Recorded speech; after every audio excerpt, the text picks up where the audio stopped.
Hello, it's Wisdom Wednesdays. I am Ariana Newcomer, Dove Oracle Priestess and biofield tuning practitioner and spiritual mentor. My topic today is how to stop giving away our power. So, what is this about humans that is so easy for us to just click in and follow somebody else and just slavishly go along with whatever it is that they say and believe that we're not smart enough or intelligent enough or trained enough to have our own opinion and our own feelings about things, our own understanding, our own truth. What's vitally important when we are in any kind of situation with a spiritual teacher, any kind of teacher or mentor, and any kind of leader is to be aware of where we are giving away our power, where we are undercutting our own inner knowing and our own integrity, our own sovereignty over ourselves. This live is inspired in part by a blog post from my own spiritual mentor, Marguerite Rigoglioso. You can read hers on the sevensistersmysteryschool.com blog about how to keep your power with power teachers. And there's a lot that's great in there, but also it's inspired by what's going on in the US right now. And it's so easy, as I was saying, for us to just give away, oh, I should follow this person, believe in this person because they surely know more than I do. They're more forceful than I am. They're more intelligent, or they keep getting backed up by other people saying the same things, and so it must be true. And we let our own discernment go by the wayside. And Marguerite points out in her post that when we know that something is going on that isn't quite right in the teachings, or whatever it is that we're receiving, is when we get that internal little tug. It's that gut sense that goes, or no, that isn't right. But we're so accustomed to second guessing ourselves, not trusting our gut. We've been trained out of trusting our gut, our intuition, our gut sense. When that gut sense says, wait a minute, something isn't right here, we need to pay attention. It's vitally important that we trust our inner knowing and our inner sense. Yes, absolutely. There's always more to learn. And there are wonderful teachers out there. However, the old model in following a guru, for instance, when only the guru can lead you to enlightenment and you have to do exactly what guru says. And if you leave out any piece of what guru told you to do, you are not going to be enlightened. And only guru can lead you through his, usually it's him, through his own enlightenment into your enlightenment. Well, that's actually not the case. I had a member in my Wise Woman Immersion a year or so ago who actually was following a guru who told her that women could not achieve enlightenment. So that's a time when okay, I'm out of here. If anyone is trying to exclude any part of humanity from the possibility of being and becoming enlightened, being a true child of God. Somebody emailed me the other day to cancel an appointment she had made to talk about the possibility of working together, accusing me of not being a true child of God. A true child of God would do. To me, a true child of God understands that we are all true children of God. We are all human and divine. And so it's very important to have this discernment and to pay attention to those gut checks and to listen to ourselves and to claim our own wisdom, trust our own inner knowing, and then we won't get led down the garden path.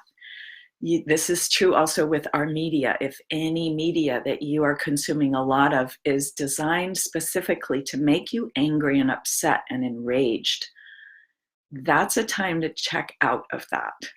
That's not healthy. It's not helpful. It's not any kind of deep truth there.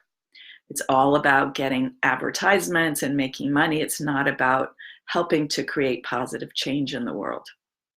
So we need to be discerning about all levels. One of my favorite teachers and mentors was John Upledger, who created craniosacral therapy, who was an osteopath.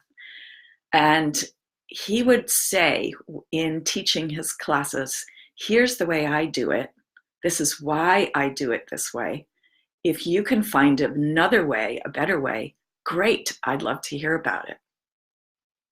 That's a teacher who is really centered with and aligned within himself and has no problem allowing for other methodologies. So any methodology that anybody's teaching and they insist that you have to do it exactly like this, you can't deviate in one iota from exactly the way you're being taught, there's some things for you to take there and some things for you to let go of. So it's that time when we're able to say, this works for me, but that doesn't work for me. And that's actually really healthy when we just take what serves us and we can let go of what doesn't serve us. So as long as we're continuing to do our own work on inner alignment, creating coherence within ourselves, and recognizing what is right and true and appropriate for us in the context of being a loving, compassionate human that is both human and divine, connected to source and connected to earth, then we're going to be able to create this kind of discernment and come more and more into our own wholeness and alignment. And when we create that wholeness, alignment, and coherence within ourselves, we begin then to radiate that coherent energy out into the world. And we're less likely to be absorbing stuff that's coming in from other people or other energies that isn't for our greatest good.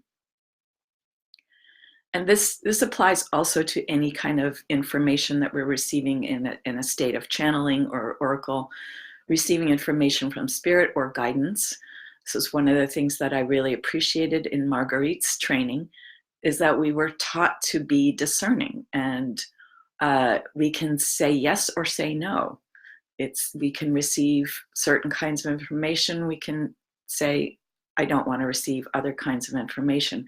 And if we get that same gut sense, oh, this information from this guide doesn't feel right, it doesn't feel good, this doesn't feel in real alignment or integrity, we get to say no, and we can refuse to receive that information.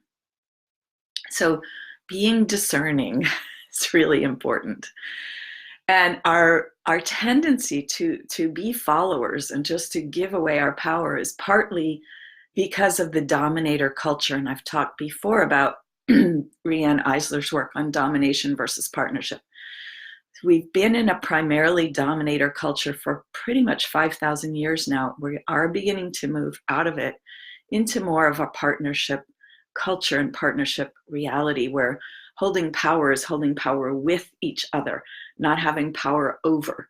So if any teacher is getting into this real shadow place of, I have power over you and you have to do what I say, and you have to follow exactly what I say, even someone who's not doing that specifically may sometimes come across with some teachings that aren't aligned for you.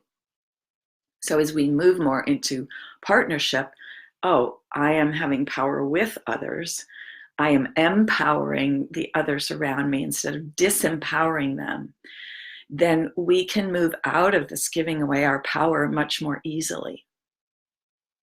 So in this time going into the holidays, think about that. Where might I be giving away my power? I might give away my power to a partner or spouse by allowing them to sort of dictate how everything goes, even if it isn't good for me or true for me. I might be giving away my power to a teacher. I might be giving away my power to a leader or a politician. I might be giving away my power to media. And let's find ways to reclaim our power, come back into our own center and say, oh, this works for me, but that doesn't work for me. So I encourage you to find that place of inner alignment and coherence. I would be delighted to assist you in creating more alignment and coherence for yourself. Biofield tuning is a fabulous way to create more coherence, give yourself more energy and clarity. And spiritual mentoring also is very helpful for this as well.